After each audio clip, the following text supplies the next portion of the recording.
हाँ जी, automatic automatic automatic inverter, manual shifting नहीं करनी पड़ेगी, आप इन्वर्टर लगा दें और बस ठीक है, खुद ब खुद रात को जो है वो वाटर भी शिफ्ट होगा और दिन टाइम जो है वो ऑटोमेटिक शिफ्ट होगा। 8 IGBT के अंदर वाटर शेयरिंग की ऑप्शन, ऑटोमेटिक फैसिलिटी, आपका रिले के साथ चेंज ओवर टाइमर के साथ आपको देखने को मिल जाएगा। 7 kV का इन्वर्टर, ऑफ ग्रिड बैटरी लगाने की कोई जरूरत नहीं है।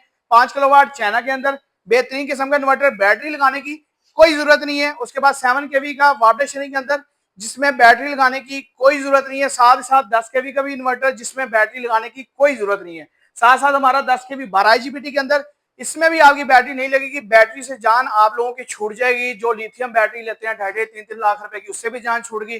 और अगर आप लेड एसिड बैटरी लगाते हैं 1.5-2 लाख उस पर भी लग जाता है, उससे भी जान छूट गई। साथ ही साथ हमारा पेश है नया मॉडल 2 से लेकर 5 प्लेटों तक बेहतरीन किस्म का। ये आपका 1 टन का एसी भी चला सकता है अगर आप प्लेटें पूरी करें, और 4-5 एम्पीयर का 1 टन का इन्वर्टर एसी होता है, आराम से प्लेटें पूरी करें आप चला सकते हैं। बात कर रहे हैं प्राइजेस की, बेहतरीन प्राइजेस हैं दुकानदारों के लिए, बेहतरीन डिस्काउंट और ऑफर्स के साथ available. All over Pakistan delivery की सर्विस अवेलेबल। 0305 40 32 416।